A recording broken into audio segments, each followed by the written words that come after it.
They say, kind people aren't weak, they're just unprotected. But what happens when a good-hearted person gets hurt so many times that he starts breaking from the inside? What happens when your kindness becomes a weapon used against you? This is the story of a young man who discovered how to stay kind without getting destroyed. A story that will teach you how to protect your heart without losing your goodness. Let's begin. In the quiet mountain town of Cedar Ridge, where forests stretched for miles and winter nights felt endless, lived a young man named Logan Hale. Logan had a reputation.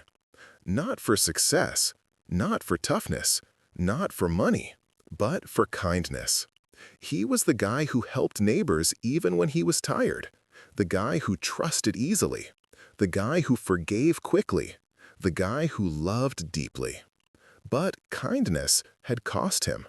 One cold December evening, after being betrayed again by someone he trusted more than himself, Logan walked deep into the snowy woods behind his cabin.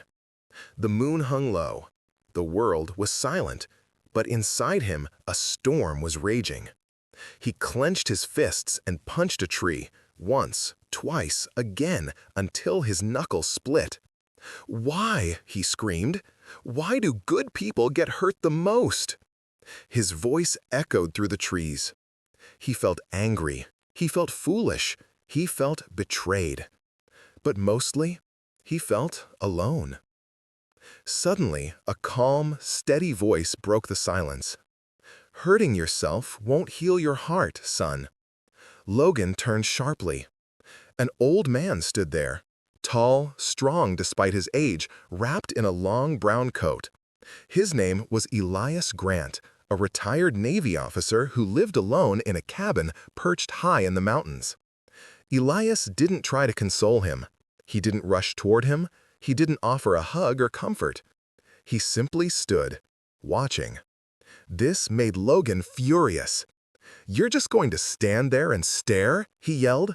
"I'm literally falling apart here." Elias replied gently, "I could comfort you, but you don't need that.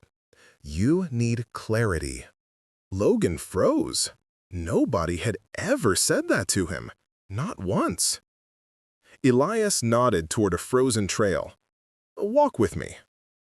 Logan hesitated, but something in Elias's eyes felt safe. He followed. The two men walked through the moonlit forest. Their boots crushed the snow beneath them. Cold wind brushed against their faces. For a long time, neither spoke. Finally, Logan muttered, "Why does kindness always lose? Why do manipulators and liars always win?" Elias stopped walking. He looked directly into Logan's eyes. "They win because you're fighting without armor." Logan frowned. Elias continued, "There's a difference between having a good heart and leaving it unguarded." They reached a frozen river shimmering under the moonlight. Elias said, "People can only hurt what they can see. If they know your emotional weak points, they'll use them. Stay kind, stay gentle, but don't expose your wounds to everyone. Wear strength on the outside and softness on the inside." As they walked along the river, Logan said, "I trust too fast, don't I?" Elias nodded. "You trust like a child, and that's why you hurt like one. Watch people over time. Observe their patterns. See how they treat others, especially the ones they don't need. Trust earned is trust that lasts." They continued walking until they reached a ridge overlooking Cedar Ridge town. Elias said, "People who praise too much want something. If you live simply, stay humble, and avoid showing off, you'll naturally filter out the manipulators. Flattery is bait. Don't bite it."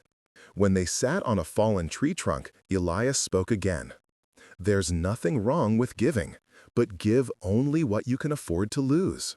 Otherwise, kindness becomes self-destruction. If they can't return what they take, emotionally or financially, then give only enough that you won't break if they disappear. That's survival, son. They walked back as the first light of dawn brushed the sky. Elias said, "When you stay aware, you can read a person in seconds. Their eyes reveal intentions. Their tone reveals truth. Their behavior reveals character. Before trusting, observe. Before helping, evaluate. Before opening your heart, open your eyes." As they reached the edge of the woods, Logan felt something shift inside him. He wasn't colder. He wasn't harder. He was wiser. "You're saying I can stay good without being a fool?" he asked. Elias smiled warmly. "A good man with boundaries is unstoppable. A soft heart with a sharp mind is unbreakable. Kindness isn't your weakness. Your lack of protection is." Logan walked back to his cabin that morning, not broken, not bitter, but reborn. He realized something powerful. You don't need to become heartless. You just need to become harder to fool. Be kind, be gentle, be compassionate, but protect yourself, respect yourself, and guard your heart like it's the only one you have, because it is. In this world, the strongest people aren't the toughest. They are the kind ones who learned how to shield their goodness.